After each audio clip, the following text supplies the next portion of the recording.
근데 그 중에서 몇 가지 장면들이 기억이 날 텐데 어떤 장면 기억이 많이 났었어요?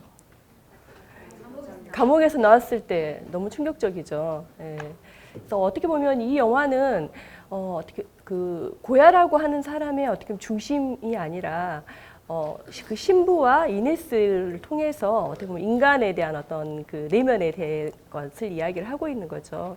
근데 특히 이제 이 프란시스코 고야가 활동했던 시기가 이제 18세기 이제 후반에서 19세기 초인데 그때는 어떻게 보면은 여전히 중세적인 어떤 그 주술 그에 대한 믿음이 있었고 또 어떤 믿음에 대한 어떤 이성이 있었고 또 계몽주의를 통해서 합리적인 것들이 공존하는 그런 시대라고 할 수가 있어요. 그래서 아마 이 프란시스 고야의 눈을 통해서 본 당시 시대적인 상황들을 그 두 인물들을 통해서 드러내는 것 같아요. 그리고 또 이 스페인이라고 하는 그때 당시가 상당히 좀 격동기였던 것 같아요. 그래서 종교 재판이라고 하는 것들이 이루어지고 있었고 또 프랑스하고 또 연관이 되어 있었기 때문에 이 프랑스의 혁명으로 인해서 왕이 바뀌게 되고 또 그 와중에 또 영국과의 어떤 그 전쟁도 있게 되고 이런 과정 중에서 여기에 나오는 인물들이 왠지 그 중간중간에 막 유머러스한 그 일들이 많이 있었잖아요.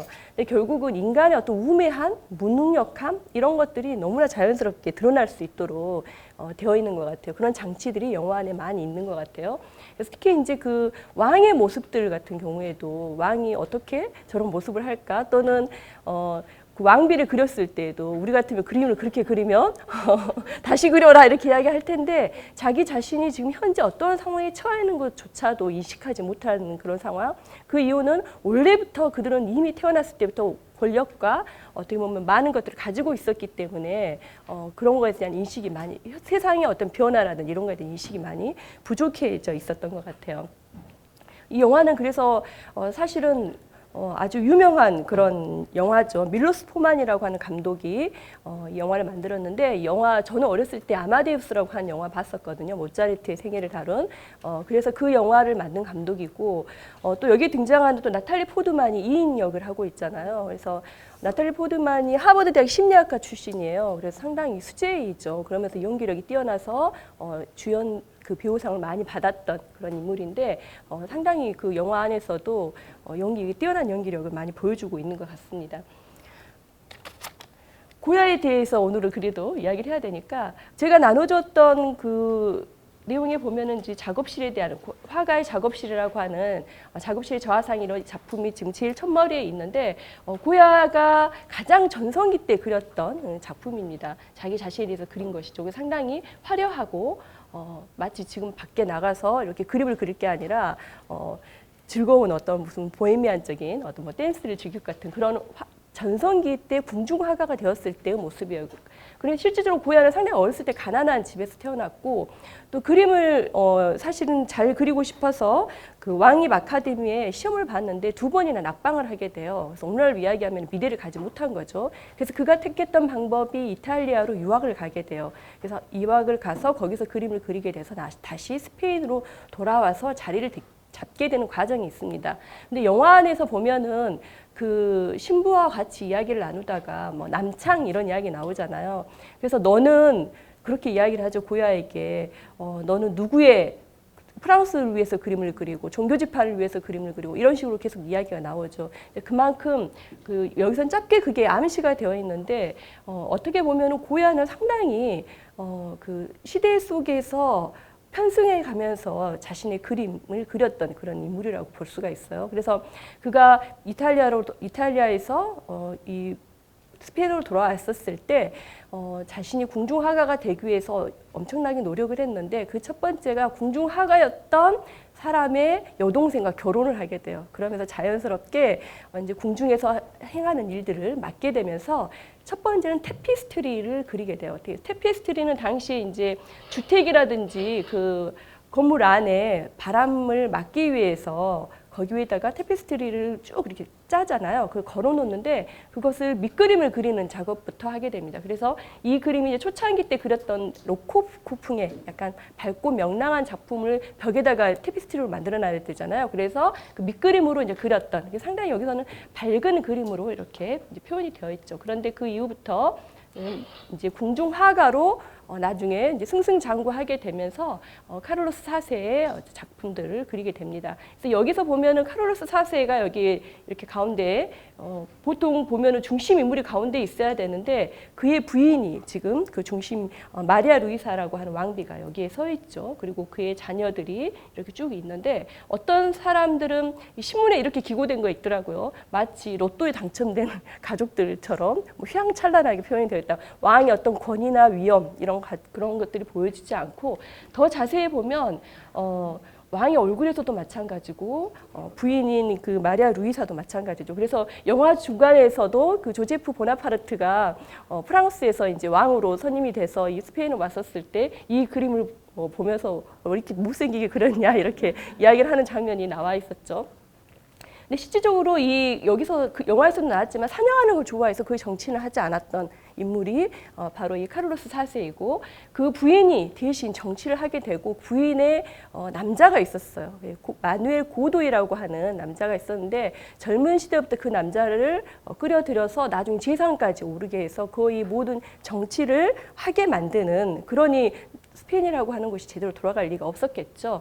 그래서 그런 그 가족의 어떤 모습인데 이 사람이 아들인데 이제 페르난도 7세 나중에 7년 후에 이 그림이 그려진 지 7년 후에 아들이 아버지를 쫓아내요. 그래서 아버지가 다른 해외로 망령을 가게 되고 왕위를 차지했다가 이 페르난도 7세가 왕위 차지했다가 나중에 또 프랑스에서 이렇게 전쟁을 통해서 왕이 임명돼서 조제프 보나파르트가 오게 되니까 또 이제 영국군이 얘를 세우려고 전쟁을 벌이는 거죠. 그래서 스페인 내에서도 상당히 이런 왕의 권력 관계가 상당히 좀 복잡하게 이루어졌어요. 그 이유는 이 카를로스 4세 같은 경우에는 루이 16세하고 7초는 관계였거든요. 그래서 그 이전에 이제 스페인에서는 함부르스크에서 이제 부르봉 왕조로 이렇게 바뀌는 뭐 여러 가지 그런 과도기에 있었기 때문에 상당히 그런 왕의 권력 그 중심 안에서도 사실은 그 이야기의 흐름을 우리가 또 엿볼 수가 있습니다.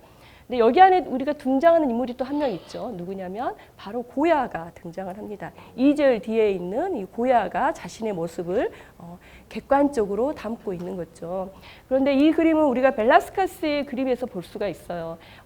스페인 하면 여러분들이 꼭 기억해야 될 세 사람이 있는데 첫 번째가 바로 이 벨라스케스라고 하는 인물이에요. 그래서 워낙 그림을 뛰어나게 잘 그렸던 16세기의 대표적인 인물이죠. 그 다음이 바로 고야라고 한다면 그 다음이 바로 피카소라고 더 여러 명 있는데 이 세 명만 기억하셔도 왜냐하면 이 고야도 그렇고 피카소도 그렇고 이 벨라스케스를 너무너무 좋아했어요. 그래서 나중에 피카소를 이야기할 때 그때 더 설명을 할 텐데 근데 여기서도 보면은 이 벨라스케스가 당시에 그 펠리페 4세의 가족 그 공주를 그린 그림이죠. 마르가르타 공주를 그린 그림인데 거기에서 뭐 공주를 즐겁게 하기 위해서 뭐 난장들이 등장하고 이런 그 와중에 본인의 초상을 넣게 되죠. 그것을 이제 본보기로 삼아서 그림을 그린 것입니다. 그 다음으로 그 고야의 작품 중에 좀 유명한 게 있다면 바로 이 옷을 벗은 마하와 옷을 입은 마하가 이게 두 가지가 이렇게 등장을 하게 되는데 이 그림 여러분들이 좀 본 적이 있을까요? 예. 어떻게 보면 그 고야 같은 경우에는 고전주의적인 그런 화가에서 사실은 근대적으로 넘어가는 화가예요. 그 말은 자신의 시각에서 눈에 보여지는 것을 그대로 그리는 것보다는 그 이야기는 누드 같은 경우에도 그 이전에는 그리스 신화 로마에서 나오는 비너스라고 하는 신화 속에 나오는 인물들, 성경에 나오는 인물들을 주로 그렸다면 그 이렇게 실제로 존재하는 여인, 나체를 그리기는 어려웠거든요. 특히 스페인 자체에서도 누드화는 금지화되고 있는 상황이었는데 이렇게 이 옷을 벗은 마에라고 하는 인물, 그것도 실제로 존재하는 인물을 그린 거죠. 여성을. 그러면서 정면을 바라보고 있는. 우리가 그걸 어떻게 할 수 있냐면 여성의 누드 옆에 뭐 큐피트라든지 뭐 이런 게 있으면 비너스를 상징하는 거죠. 그런 어트리뷰트들이 계속 따라다녀요. 장미라든지 뭐 이런 것들이 있는데 물거품이 뭐 등장한다든지 그런데 이거는 실제로 존재하는 여인이다라고 하죠. 그래서 이 옷을 벗은 마하와 옷을 입은 마하 이 두 가지 그림이 등장을 하면서 도대체 이 여자가 누구일까라고 이제 이야기를 했는데 마하는 이제 상대적으로 여성을 지칭하는 말이고 마호라고 하는 말이 있는데 마호는 남성. 그러니까 당시 어떤 시대적으로 낮은 계급에 있으면서 품위가 떨어지는 그러면서 그 뭔가 멋을 아는 뭐 이런 뭐 정의할 수 있을까요? 그래서 상대적으로 이 마하라고 하는 근데 그 마하나 마호들이 하고 다니는 의상들이 상당히 그 패션의 그 선두적인 역할을 했기 때문에 오히려 그 궁정에서라든지 그 상위층 계급들이 많이 따라서 했다라고 그래요. 그래서 그냥 여기서는 옷을 벗은 마하라고 하는 그냥 상징적인 이름으로 붙이게 됐는데 이 여인이 누구이냐라고 라는 이야기를 할 때 알바 공작 부인이다라고 하는 이야기가 많이 있었어요. 그런데 알바 공작 부인은 부인에 대해서는 제가 조금 이따 다시 설명할게요. 근데 그 알바 공작 부인이 아니라 이 사람은 그 마누엘이라고 하는 고도의 마누엘이라고 하는 부인이 그 왕비의 정부 왕비와 그 왕비의 정부라고 해야 되나? 그 남자의 또 여인이었어요. 그래서 근데 이 공작 부인이 아니라 페피타라고 하는 그런 그 다른 여자였어요. 그래서 그게 이제 밝혀졌거든요. 그래서 그 전에는 이 옷을 벗은 마가 이제 알바 공작이다라고 이야기하는데 그렇지 않다. 여기서 우리가 이제 기억을 할 것은 그 이전에 볼 수 없었던 신화 속에 등장하는 여인 누드가 이제는 고야의 시대에 이르러서는 실제로 존재하는 여인을 화면에 등장시켰다라고 보면 되죠. 근데 이 그림을 왜 두 개를 다 같이 그렸을까요? 이유가 뻔하죠. 금지되어 있기 때문에 옷을 입은 여인을 통해서 그 그림을 이렇게 가리게 되는, 그래서 혼자만 방 안에서 열심히 즐겼겠죠. 그런데 나중에 이제 고도이가 이제 처형을 당하게 되면서 그가 갖고 있었던 수장품들이 나중에 이제 드러나게 되면서 이 그림이 나오게 됩니다. 그래서 지금 현재 이제 프라도에 가면 가장 많이 인기 있는 작품이 사실은 이 작품이라고 볼 수가 있죠. 그 이전에는 실제 존재한 여성을 볼 수 없었기 때문에. 그 다음은 그 알바 공작 부인에 대한 이야기를 좀 해보면 실제로 알바 공작 부인이 있었어요. 그런데 이 알바 공작 부인은 고야하고 좀 친했어요. 그래서 이 궁정에서 같이 어디 뭐 여행을 가거나 했을 때 무리를 지어서 왕과 함께 고야도 궁정 화가였기 때문에 따라갔었죠. 그런데 그 여행 중에 알바 공작이 죽게 돼요. 그래서 부인만 혼자 남게 되겠죠. 그래서 실질적으로 이 그림이 그려졌을 때는 고야가 한 50대 그리고 알바 공작 부인은 33세였다라고 해요. 그런데 이제 정말인지 가짜인지는 뭐 알 수는 없지만 약간의 그 그림 안에서 고야와 그 알바 공작 부인과의 어떤 관계를 암시하는 그런 것들이 그림으로 그려지게 됩니다. 그래서 여기서 보면은 반지혜가 알바라고 써져 있고 또 조그만 여기에는 이제 고야라고 이렇게 되어 있죠. 그리고 바닥에는 뭐라고 되어 있냐면 오로지 고야 이렇게. 그런데 좀 잘 안 보이시죠? 그런데 그것을 처음에는 가려져 있었는데 나중에 이제 1990년도 이후에 복원하거나 이런 그 과정을 통해서 투시도법을 통해서 그게 발견이 되었죠. 그래서 아까 그렸던 옷을 벗은 마도 공작 부인이 아니냐라고 하는 그런 이제 추론이 등장을 했는데 공작 부인이 아니고 고도의 정부였던 페피타라고 하는 여인이었습니다. 그래서 알바 공작 부인과를 상당히 많이 그려요. 근데 왜 또 그 둘의 관계를 의심을 하게 됐냐, 고야와 알바 공작을. 이런 그 드로잉, 스케치하는 부분들이 상당히 그 친밀하지 않으면 그릴 수 없는 이렇게 엉덩이를 드러내고 있는, 앞면은 정숙한 여인, 뒤에는 멍들 들고 있는 모습이라든지 아침에 일어나서 뭐 부시시한 이런 모습이라든지 이런 그림, 드로잉들이 나중에 발견이 되면서 둘의 관계에 대한 이야기들이 나오고 있죠. 근데 정확하게 그 이야기가 드러나지는 않아요. 추론으로만 되어 있을 뿐이고, 그래서 영화에서는 이런 내용들은 이제 전혀 나오지 않는 것 같습니다. 여기서도 그 알바 공작 부인을 이제 처음 만났을 때가 1795년인데 96년도, 7년도에 알바 공작이 죽었어요. 그래서 이제 그 전에 이 그림을 그렸을 때도 상당히 마치 그 인형처럼 그 공작 부인을 이렇게 표현을 하고 있죠. 그래서 여기서도 알바 공작 부인에게 글씨가 틀렸네요. 프란시스 고야라고 이렇게 이제 썼습니다. 그런데 우리가 누군가에게 그림을 그리면 그냥 거기에다가는 자신의 사인을 하지 않거나 또는 사인만 간단하게 하는 분인데 굳이 이렇게까지 친절하게 하는 경우는 거의 좀 드물다고 볼 수가 있죠. 그래서 여러분들의 상상에 이제 맡겨보겠습니다. 둘의 관계는.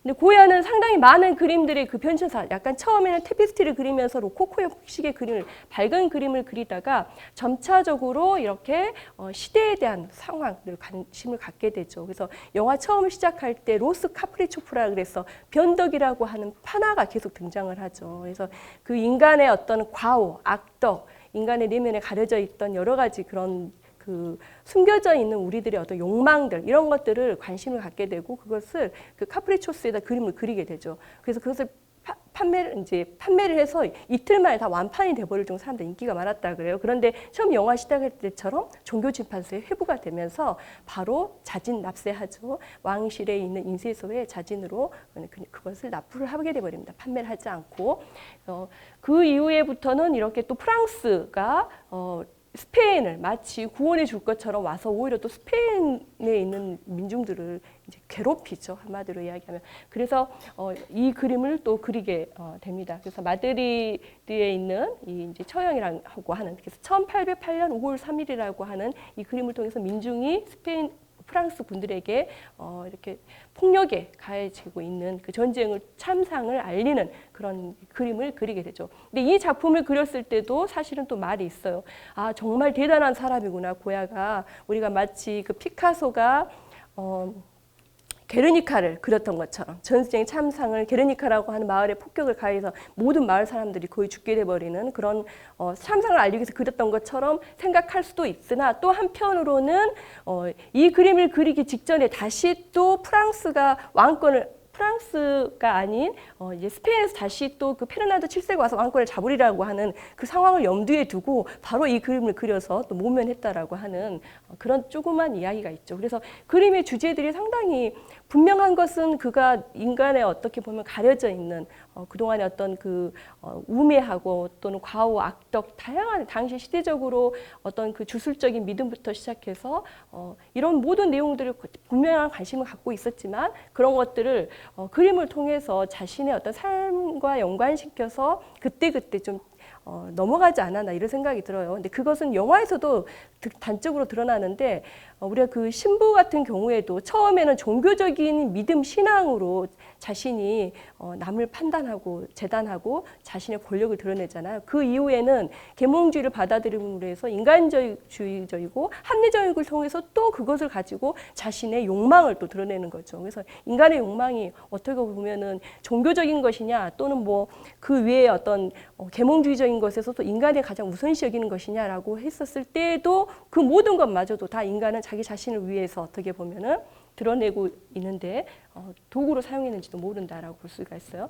나중에 파블로 피카소도 이 한국에서 학살이라고 하는 이 1951년도 게르니카는 30년대에 그린 거고요.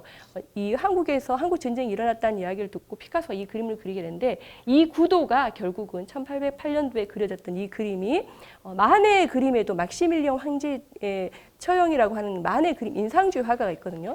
그 화가뿐만 아니라 이렇게 그 이후에 피카소까지 이러한 그 구도라든지 이런 형태들이 그림에 등장하게 된 경우가 바로 그 앞서 그려졌던 5월 3일이라고 하는 그 작품입니다.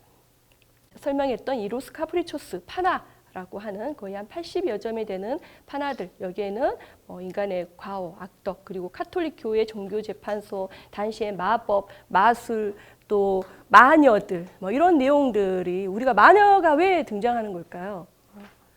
마녀는 누구를 위해서 원래 있었던 걸까요? 아니면 누군가를 위해서 하나의 희생양이죠. 예, 예, 예. 그것도 모든 사람들이 그것을 믿게끔 하면서 우리가 이네스 같은 경우에도 전혀 아무 상관이 없음에도 불구하고 돼지고기를 먹지 않았다는 이유만으로 유대교로 이렇게 오해를 받아서 결국은 한 인간의 영혼이 이렇게 짓밟혀버리는 그런 시대가 바로 이 스페인이 어떻게 보면 중세의 믿음과 이성에 대한 믿음이 같이 공존했던 그런 시기를 관통하면서 생긴 현상이라고 볼 수가 있어요.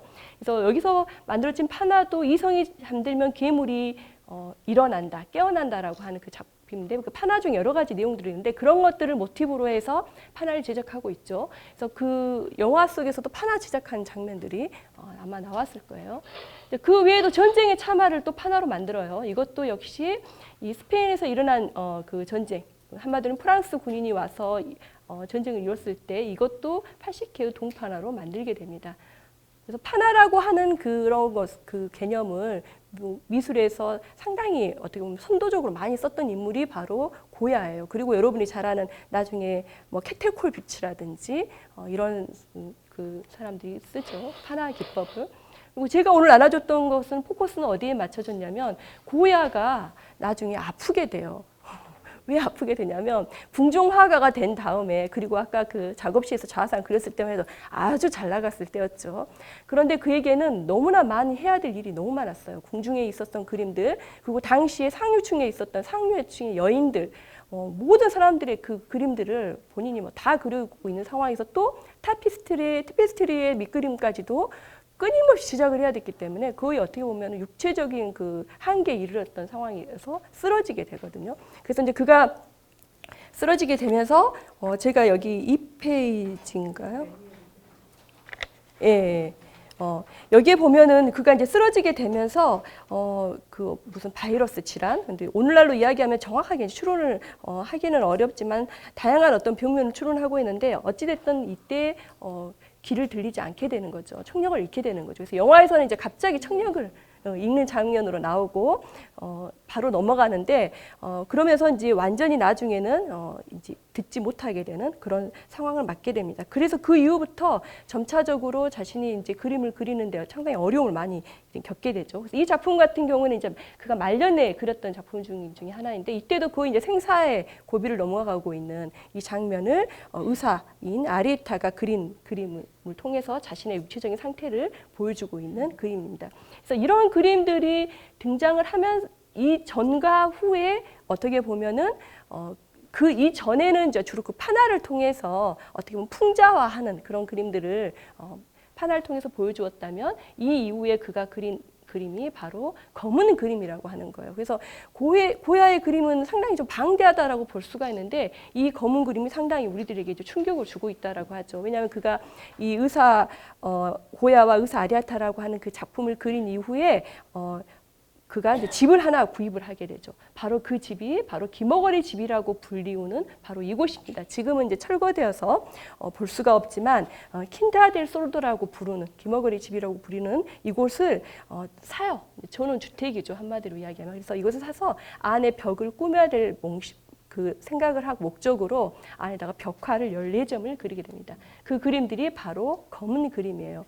그래서 그 검은 그림을 보았을 때 사람들이 정말 깜짝 놀랐죠. 그가 거의 두문불출하고 방 안에서 그 1층과 2층 거의 한 30평 정도 된다고 하는데 벽면에다가 이 검은 그림들을 그리면서 정말 인간들이 그 어떤 그 기괴하고 흉측하고 정말 도저히 우리의 눈의 시선으로는 볼 수 없는 것들을 그가 죽음이라고 하는 것들을 여러 번 넘나들면서 그리게 됩니다. 그래서 가장 결정적인 것은 그가 귀를 듣지 못했다는 것을 통해서 자신의 내면 또는 인간에 보이지 않는 면들에 대해서 그려내려고 했었다는 것을 알 수가 있죠. 그래서 아주 그로테스크한 인간의 표상들이 드러나요. 아주 계기스럽고. 사실 이 그림이 그려졌을 때가 1820년도 정도였으니 사실 이 그림을 봤을 때 깜짝 놀랐겠죠. 근데 이 이후에 이 벽화로 그려져 있었는데 이제 캔버스로 옮겨져 가지고 지금 프라도 미술관에서 소장을 하고 있습니다. 그래서 뭐 1층, 2층에 이런 그림들이 있었다라고 이렇게 되어 있죠. 그 중에서 아까 앞서 봤던 이 사르투르스 같은 경우에도 우리 신화의 내용이죠. 그 자식이 태어나면 자기를 죽이게 될 거라는 것을 알고 태어나자마자 자식을 먹게 되는 그 그리스 신화 내용을 그림으로 그리는 건데 상당히 정말 그 눈동자랑 이렇게 자식을 먹고 있는 이런 장면들을 보면은 거의 정말 이성은 온데간데 없이 잔인한 어떤 욕망, 자신의 어떤 그런 것들만 드러나고 있다는 것을 알 수가 있죠. 근데 이 그림 중에서 이제 하나 특이한 점이 검은 그림의 내용들이 좀 비슷해요. 약간의 조금 괴기스럽고 또는 뭐 흉측하거나 또는 어떤 것은 좀 약간 신비로운 느낌이 드는 것도 있는데 그 중에 하나 바로 이 게이라고 하는 작품이 그때 당시에 많은 사람들한테 주목을 받았습니다. 그래서 제가 아는 사람도 스페인 프라도 미술관 갔다 와가지고 저에게 이것을 냉장고에 붙이는 거 있잖아요. 이것을 딱 선물해 줬어요. 그리고 저한테 선물해 주고 또 다른 친구한테 선물해 줬는데 그 친구는 미술하는 친구가 아니었어요. 이거 어느 날 갔더니 없더라고. 그래서 너도 받았을 텐데 이거 어디 갔니? 그게 뭔데? 걔가 그려진 그 그림이 뭔데? 그렇게 이야기를 하더라고요. 그래서 이 그림의 경우에는 이제 고야의 자화상일 것이다라고 이제 이렇게 이야기하죠. 그래서 무무세계 그동안 화면 안에 가득 채웠던 그 바로 검은 그림에서도 인간의 어떤 그런 흉측함이라든지 다양한 그런 내면의 소리들에 귀를 기울이고 그림을 그렸다면 이 안에는 이제 아무것도 없고 오직 그 절제된 색채로 여백만 남아 있고 강아지가 먼 곳을 향해서 걔가 올라가고 있죠. 그런데 마치 늪처럼 또는 어떤 검은 그림의 어떤 하나의 형식이지만 여기서도 그 모래처럼 빠져버리면 더 이상 이제 이 공간 안에는 아무것도 남겨져 있지 않는, 그래서 무음의 세계에 존재하는 고야의 자화상이다. 아직도 뭔가를 향해서 끝없이 바라보고 있는, 우리는 사실 뭐 저도 죽음에 이르러보진 않았지만 뭐 죽기 직전까지도 뭔가를 우리가 생각하거나 또 떠오르겠죠. 그게 무엇인지는 우리가 알 수는 없지만은 그래서 이 작품을 남기게 됩니다. 그래서 여러분들이 고야에 많은 작품들이 있고 그러겠지만 이 개라고 하는 이 작품 여러분들이 한번 좀 생각을 해보면 좋을 것 같아요. 그래서 이 영화에서도 마찬가지지만 그 스페인이라고 하는 어떤 시대적인 어떤 격동기라고 하는 것도 있고 또 그 안에 인간들의 어떤 이중적인 어떤 그런 그 면모들, 욕망들도 드러나고 또 그 안에서 살아가는 전혀 무능하고 우매하고 자기가 현실에 어떻게 처해 있다는 것도 미처 깨닫지 못하고 살아가는 사람들도 영화 안에서는 또 보여주죠. 그리고 또 고야처럼 고야의 삶을 전폭적으로 영화에서는 보여주진 않았지만 고야의 삶 자체도 계속 그때그때마다 시대에 어떻게 보면은 가장 자기 자신을 드러낼 수 있는 방법들을 선택하면서 그림을 선택하고 또 그 권력과 또 욕망과 그 사이에서 끈을 절대 놓지 않았던 그런 인물이라고 볼 수 있어요. 그래서 실제로 고야 같은 경우에는 나중에 스페인에서 프랑스로 가게 되는데 그 왕권이 교체되면서 망명 아닌 그냥 자신은 뭐 요양차 떠났다고 가게 되는데 다시 또 되돌아와요. 스페인에 뭐하러 되돌아왔냐면 연금 정리하려고 뭐 이런 식이죠. 예를 들면은 그래서 그게 어떻게 보면 인간의 삶인지도 모르겠어요. 매번 그 순간에 최선을 다하는 그런데 제가 이제 여기 그래서 마지막에 썼지만 이렇게 계속 우리들은 어딘가를 향해서 많이 가고 있는 것 같아요. 여러분들도 이 자리에 왔을 때도 무언가를 향해서 이제 오게 됐는데 가끔 내가 어느 지점에 어느 선상에 서 있는지 한번 좀 생각해 볼 필요가 있는 것 같아요. 그리고 과연 또 그때는 나는 어떤 모습으로 있는가. 고야 같은 경우는 개로 표현을 했어요. 그러면은 이래서 저 같은 경우는 어떤 모습을 하고 있을까 그런 생각들이 가끔 들더라고요. 그래서 오늘 영화를 통해서 많은 사실 그 중간중간에 기억될 만한 그런 부분들, 이야기할 만한 부분들이 상당히 조금 많이 있었던 것 같아요. 아마 그 영화가 제가 이상하게 선택을 하다 보니까 너무 다 길었어요. 사실은 1시간 한 반 정도가 가장 좋은데 영화를 보다 보면 거의 영화에 심취해가지고 영화 끝나고 나면은 아무 생각을 할 수 없는 그렇게 되더라고요. 근데 사실은 여러분들 영화를 끝까지 다 볼 수 있는 시간들이 이렇게 별로 없잖아요. 근데 나중에 또 여기 그 영화 안에서도 지금 사실 많은 작품들이 등장을 했어요. 그게 막 금방금방 지나갔었고 특히 그 신부 같은 경우에도 이렇게 죽기 전에 이렇게 꽃갈모자 같이 길게 이렇게 되어 있는 뭐 쓰는 장면이나 이런 게 다 판화에 나오는 그런 장면들이거든요. 그리고 뭐 이렇게 사람을 이렇게 끌고 가는 장면이거나 사람이 죽어 있는 장면 이런 모든 것들도 사실은 그 안에 다 있었어요. 그걸 숨은 그림 찾기처럼 찾으면은 그걸 그대로 다 썼더라고요. 사람이 이렇게 널브러져 있는 장면이라든지 이런 장면도 이 판화라든지 그의 그 그림에 거의 다 등장한다고 볼 수 있습니다. 이네스와 신부의 이름이 네. 실제로 아니죠. 그리고 그 이네스의 그 초상화도 아니에요. 가상으로 만들어진 거죠. 근데 우리가 그 누구죠? 그 진주귀걸이를 단 소녀 그런 경우에는 진짜 그 작품을 가지고 이제 이야기를 풀어낸 거고 그래서 이거 작품 아니다. 그거 말씀드리고 싶고 가끔 우리가 픽션이죠. 정말 진짜와 가짜를 구별하지 못하는 그림도 마찬가지죠. 우리가 눈에 보이는 것을 그대로 재현하지만 그게 진짜인지 아닌지 그래서 마그리트 같은 경우에는 그 파이프를 그림에 그려놓고 이것은 파이프가 아니다라고 이야기를 하잖아요. 그 말은 뭐냐면 우리는 이미 어떤 물건, 이미지에 대해서 그게 맞다라고 생각하는 거죠. 근데 거기에 대해서 우리는 한 번도 의문을 제기하지 않는다는 거죠. 그걸 이야기하는 거거든요. 그런 것처럼 여러분들이 이 그림, 영화를 보면서도 더 많은 이야기. 네. 청력상실하면 네. 음악가 중에 베토벤 이렇게 생각나잖아요. 네. 네, 베토벤이 살았던 시대랑 고야가 살았던 시대랑 지역은 다르지만 거의 동시대라고 봐도 되죠. 18세기. 그럴 것 같은데요. 그래서 겹치기는 좀 할 것 같은데 베토벤 같은 경우는 이렇게 좀 그런 극한의 상황에서 인류의 환희에 대한 송가 이런 합창 같은 이렇게 좀 이게 밝고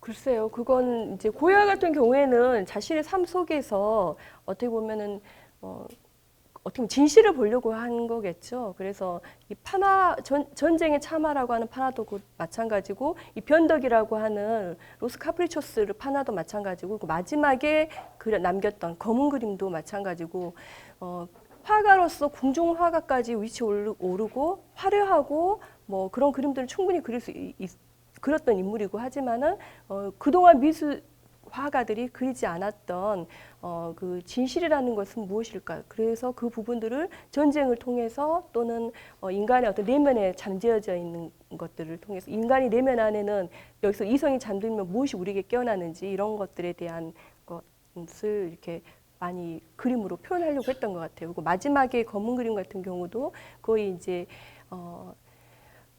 이건 정말 제 생각인데요.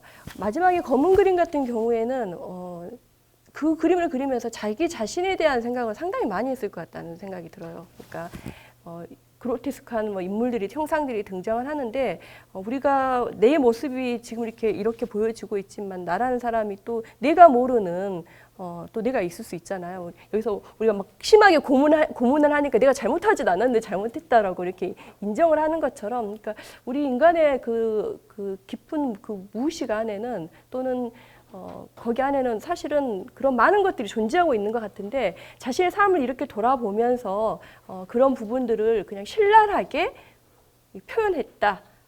그러한 점에서 우리가 고야를 풍자화라는 말을 많이 하거든요. 근데 실질적으로 자세히 보면 어떤 것을 풍자했다라고 사실 설명하기가 상당히 어려운데, 그런 의미에서 기존의 어떤 회화, 기존의 사람들의 삶들에서 보여주는 거하고 좀 다른 형식으로 표현을 하려고 했다, 이렇게 하면 될 것 같아요. 또 질문이 이제 없으신가요? 네, 여기까지 하겠습니다.